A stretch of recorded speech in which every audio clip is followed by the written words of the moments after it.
کہ آزاد کشمیر پاکستان کے آئین کا حصہ نہیں ہے، پاکستان کے بیسیکلی ٹیریٹری کا حصہ نہیں ہے، پاکستان کو ایک مینڈیٹ کے تحت آزاد کشمیر آپ کے ساتھ ہے، اور وہ مینڈیٹ یہ ہے کہ جب ایک بہت بڑا فیصلہ اس دنیا میں ہوگا جو کہ پتہ نہیں کب ہوگا، یو این کروائے گی تو پھر دونوں جو ہیں وہ ملک جو ہے مل کے اس پہ بتائیں گے کہ ہم نے کہا ایک تو یہ ہے۔ ایسے میں ہر کشمیری کی جو حیثیت پاکستان کے ساتھ وہی ہے جیسی افغانستان کی حکومت کی پاکستان کی حکومت کے ساتھ ہے۔ صحیح، ہم حامد کرزئی بیٹھا ہو یا کوئی ہو، ہم اسی کو مانیں گے۔ یہ جو کہنا ہے نا راجہ فاروق حیدر صاحب کا، یہ غلط کہنا ہے، غلامانہ ذہنیت والی بات جو کہی ہے۔ بھئی وہ پاکستان ان کے لیے ملک ہے، وہ پاکستان میں جو حکومت ہوگی اسی کی عزت کریں گے۔ اسی لیے آج سے بہت عرصہ پہلے ہم نے 1000 دفعہ کہا کہ اس ملک میں اپنا گند مت کھولو۔ اب دیکھیں نا اس میں المیہ کیا ہوا، جو ریاستی جماعتیں جو ہمیشہ جیتتی، مسلم کانفرنس کا حال یہ ہے ایک سیٹ تک سمٹ آپ عثمان صاحب جموں کشمیر پیپلز پارٹی ایک سیٹ پر سمٹ عثمان صاحب 1947 سے لے کے 1977 تک سردار عبدالقیوم کشمیر کی بات کرتا تھا، کشمیر کی بات کر، بالکل قریش خورشید کشمیر کی بات کرتا تھا، سردار ابراہیم کشمیر کی بات کرتا بیس تھا۔ کیمپ کہتے تھے اعزازیہ کشمیر کا۔ اچھا، وہ سارے کے سارے مجاہد اول کشمیر، مجاہد اول۔ آج آپ کشمیر میں مجاہد اول مشتاق مناز ہے یا سردار تنویر ہے یا کون ہے؟ کوئی نہیں ہے۔ یہ تو وہ لوگ ہیں جو اس بات کشمیر پہ بات ہی نہیں ہوئی، پوری کیمپین کے اندر بات ہوئی، گاندھی اچھالا گیا۔ یہ اچھا، پھر ایک اور عثمان صاحب آئے، میں صرف آج اس کو لینا چاہتا ہوں کہ یہ کشمیر کا اتنا سا الیکشن ہے، پاکستان کے 2-3 ضلعوں کے برابر کشمیر ہوگا، 4 ضلعوں کے برابر ہوگا، اور پاپولیشن کے حساب سے تو اس سے بھی کم ہوگا، ٹھیک، ایک لاہور کے برابر بھی پاپولیشن بنتی۔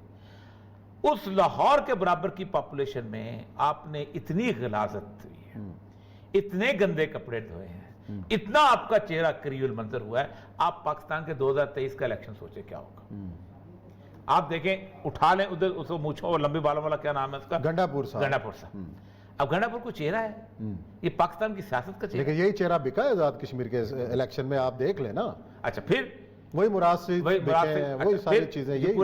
اب آ جائے مریم نواز، پوری کی پوری، میں کہتا ہوں، کل بھی میں ایک جگہ کہہ رہا تھا، پوری کی پوری تقریروں کا ریکارڈ اٹھا لیں، گزشتہ 2 سال سے کر رہی ہیں، 3 سال سے، ان 2 سالوں کی تقریروں میں مجھے یہ بتا دیں، فکرے نکال کے یہ منشور کیا دے رہی ہیں اس ملک کو، کیا کرنا چاہتی ہیں، کیا کریں گی، کیسی تبدیل۔ نہیں، تم نے یہ کہا تو ہم نے یہ کہتے ہیں، تم وہ جو تھڑے پہ بیٹھی ہوئی سوکنے ہوتی ہیں نا چھوٹی سی گلی میں، آپ کے جائیں نا چھوٹے سے، تو ان کو یہی ہوتا ہے کہ میں فکرہ کیسے ماروں۔ 3 سال سے یہی کچھ ہو رہا ہے، ایک اپوزیشن کا رہنما پریس کانفرنس کر کے جاتا ہے، 4 وزیر آ کے بیٹھ جاتے ہیں، اس کے جواب میں پھر بیٹھ جاتے ہیں، یہ ادھر سے بات ہوتی ہے، ادھر سے بات ہوتی ہے، ادھر سے بات ہوتی ہے، چوکیاں لگی ہوئی ہیں، سارا کچھ۔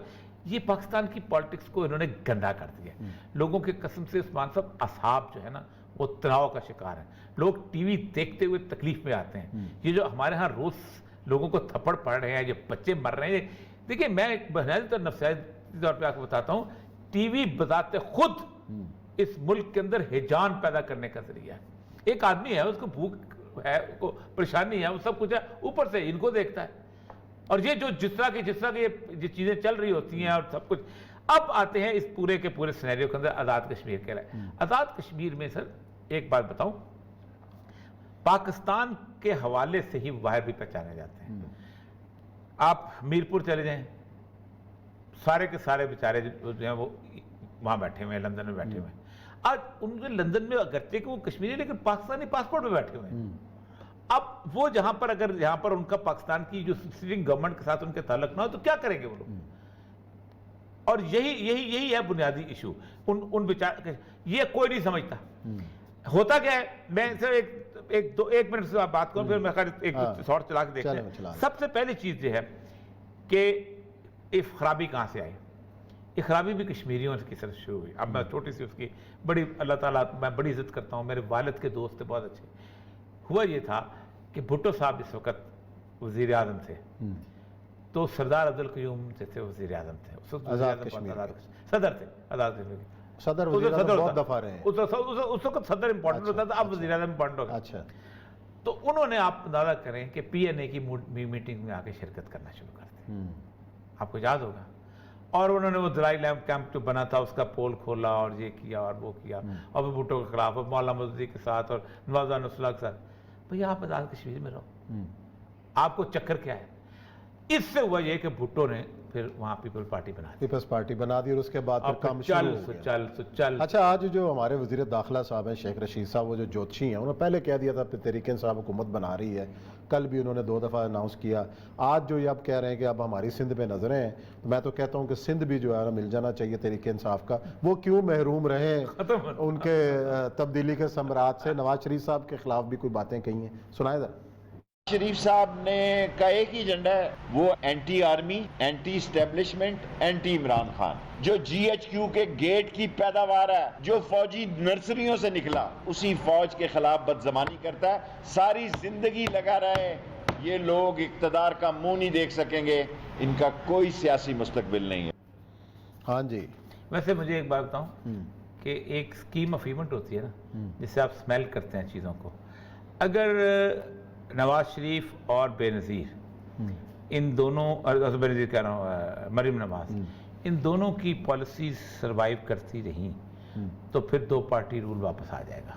اچھا، اور وہ پارٹی ہوگی پی ٹی آئی اور پی پی پی، پی واپس آ جائے گی، این نکل جائے گا۔ اچھا، یہ واقعی نکل سکتا ہے؟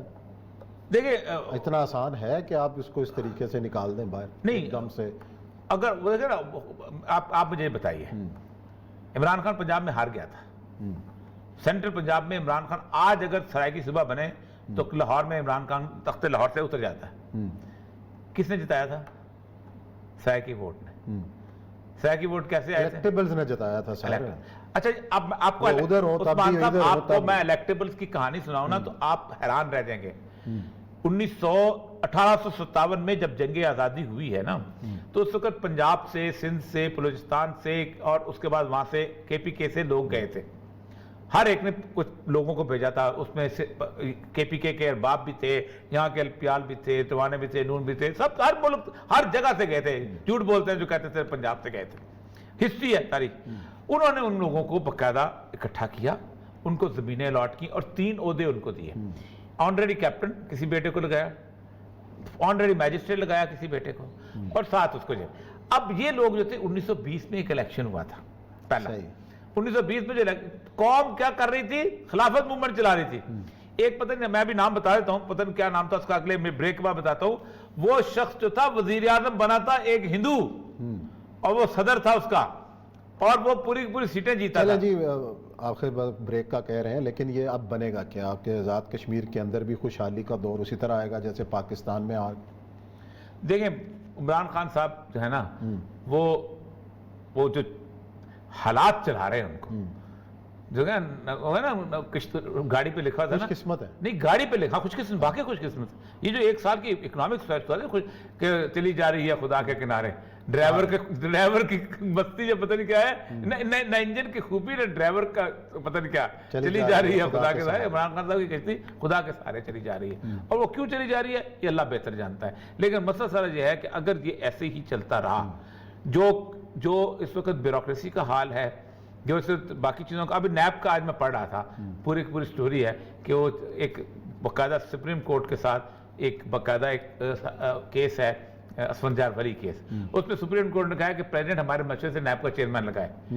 اب ایک نیا پنڈورا باکس کھلنے والا ہے، اب کون نیب کا چیئرمین آتا ہے، کس طرح آتا ہے، یہ بہت حیران کن بات ہوگی۔ چلیں یہ بریک لیتے ہیں، بریک کے بعد آئیں گے اور ذکر کریں گے کرونا سے جڑی ہوئی چیزوں کا، کہ آخر پوری دنیا میں کرونا پابندیوں کے خلاف کیوں احتجاج ہو رہا ہے، لوگوں کا صبر کا پیمانہ کیوں لبریز۔